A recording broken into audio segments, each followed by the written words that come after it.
Hey guys, today I thought I would show you how I'm going to store and use some watercolours. I could get it open now. As you probably know, if you saw my video on my colour art design team stuff, I was sent the Twinkling H2os, which are shimmering watercolours. And they all, I haven't opened them yet, really I haven't used them yet. That's going to change today. As you can see, they all come in these like little pots, which are really twee and cute and lovely, but actually not necessarily the most helpful thing when you actually want to get them out and do painting. I know they are doing is it a GoFundMe, I think, to change the design and get them put into like a proper watercolour set, like you kind of would recognise a watercolour set. But yeah, so this is how my watercolours are. Now, as you can see, I've got them in a little tin at the moment. I got this tin at Christmas. Well, I actually got it after Christmas in the sale, to be honest. And it had a load of crackers in it. And I thought the tin was absolutely beautiful. So I'm going to use the tin for storing my H2Os in. But what I thought I would do is thought I'd get some trusty old blue tack and just stick a little bit of the blue tack onto the bottom of the pots and make myself a little watercolour palette. So I thought you might like to kind of do it with me and have a look at all the colours as I do it. So obviously I've got 3 sets there that I haven't opened. This set here I did open. This was all the like the portrait colour set, like the skin tones set. So I'm going to crack on with that first because that's the set I got opened, and then I will move on to the other sets.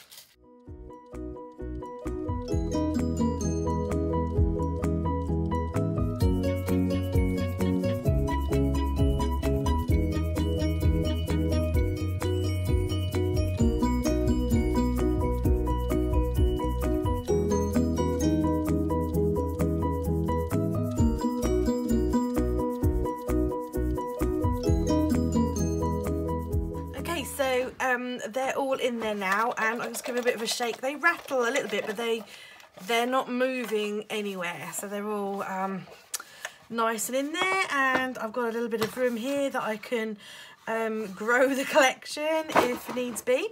I put them in rows this way of their sets, but I tended to kind of put, as you can see, like put the blues and greens on this side. Yeah, so they look pretty swanky in my tin. It's quite a deep tin, but you know, I love it. So yeah, I've got them if I want to use them. Obviously I want to use them. I'm going to do some swatches now because I have never used them before. So what I often do, which is what I'm going to do now, is I select my preferred paper. This is the Dahlia Rowney mixed media paper, which I love. It's, you know, it suits most things, to be honest. And I'm just going to get my lid and just work out how big my paper can be and just cut it down.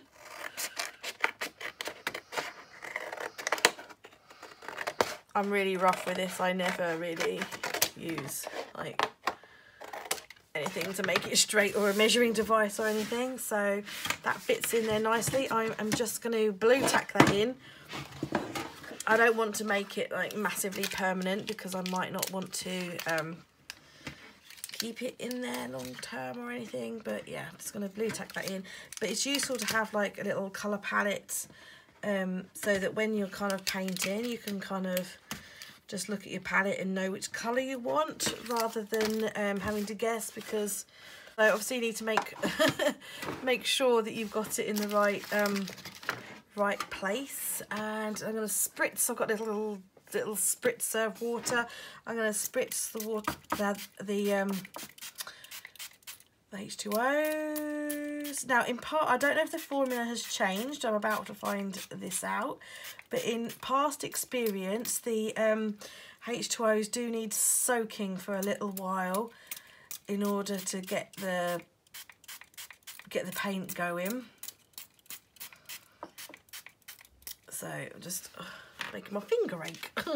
So giving them all a good spritz and just gonna let them soak for a little while. As I said, in past experience they did need a little soaking, but I don't know whether the formula has changed at all.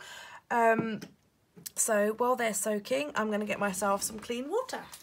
Okay, so I just selected one of my favourite brushes. Again, this is a Daler Rowney watercolour brush, and yeah, let's get swatching. I'm going to go from left to right, top to bottom. I'm going to mirror it over here as well and just check out what these colours are like and see if they've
there's my